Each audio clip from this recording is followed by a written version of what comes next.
এই স্বাধীনতা দিবসে প্রভা ব্লেসিং ফাউন্ডেশন মাতৃভূমিকে উপহার দিল 150টিরও বেশি নতুন প্রাণ। প্রভা ব্লেসিং ফাউন্ডেশন গর্বের সঙ্গে জানাচ্ছে যে তাদের 15ই আগস্ট 2025-এর অনুষ্ঠান ছিল এক অভূতপূর্ব সাফল্য। পরিবেশ, শিক্ষা ও সামাজিক ক্ষমতায়নের এক অনন্য উদ্যোগে অনুষ্ঠানটি সমৃদ্ধ হয়েছে। অনুষ্ঠানের বিশেষ দিকগুলি হল 150টিরও বেশি চারা গাছ বিতরণ, যা দূষণমুক্ত এবং সবুজ সমাজ গড়ে তোলার জন্য। মাধ্যমিক ও উচ্চ মাধ্যমিকে কৃতী ছাত্রছাত্রীদের সম্মানিত এবং উৎসাহিত করা।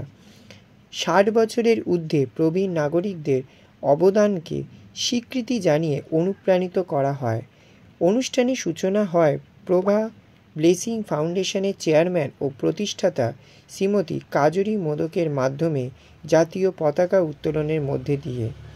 বিশিষ্ট অতিথি হিসেবে উপস্থিত ছিলেন Debmita Pal Chowdhury, Natasha Hesa, doctor Dipankar Bhattacharya, core committee সদস্যবৃন্দ, অয়ন রয়, ম্যানেজমেন্ট এক্সিকিউটিভ ও সোনালী যোশী, ট্রেজারার।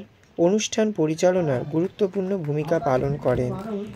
দেবলীনা মোদক সাধু সেক্রেটারি পর্দার আড়াল থেকে সহযোগিতা প্রদান করেন। অনুষ্ঠানটি সুন্দরভাবে আয়োজিত হয় ব্যারাকপুর পুরসভার উদ্যোগে। সক্রিয় সহায়তায় ছিলেন ইন্দ্রজিৎ রায় ও দেবাশিস চট্টোপাধ্যায়। সাংস্কৃতিক পর্ব পরিবেশনা করেন মায়ুক কালচার ব্যারাকপুর, যেখানে গান, আবৃত্তি ও নৃত্যের পাশাপাশি নারী স্বাধীনতা বিষয়ক বিশেষ পরিবেশনা করেন নৃত্য শিক্ষিকা সুইটি ঝা।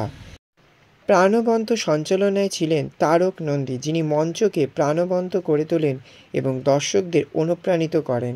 বিশেষ অতিথি হিসেবে ছিলেন চেয়ারম্যান ব্যারাকপুর পুরসভা, ভাইস চেয়ারম্যান ব্যারাকপুর পুরসভা কাউন্সিলর শ্রী রমেশ শ। সম্পূর্ণ অনুষ্ঠানটি পরিচালিত এবং আশীর্বাদ পুষ্ট হয় শ্রী রাজ চক্রবর্তী, বিধায়ক, ব্যারাকপুর বিধানসভা কেন্দ্র ও খ্যাতনামা চলচ্চিত্র পরিচালকের দিক নির্দেশনায়। একসঙ্গে উদযাপন করে সেদিন স্বাধীনতা, পরিবেশ এবং ক্ষমতায়ন, যা এই স্বাধীনতা দিবসকে করেছে সত্যি অর্থবহ, এমনটাই জানিয়েছেন সমগ্র পরিচালক বৃন্দ।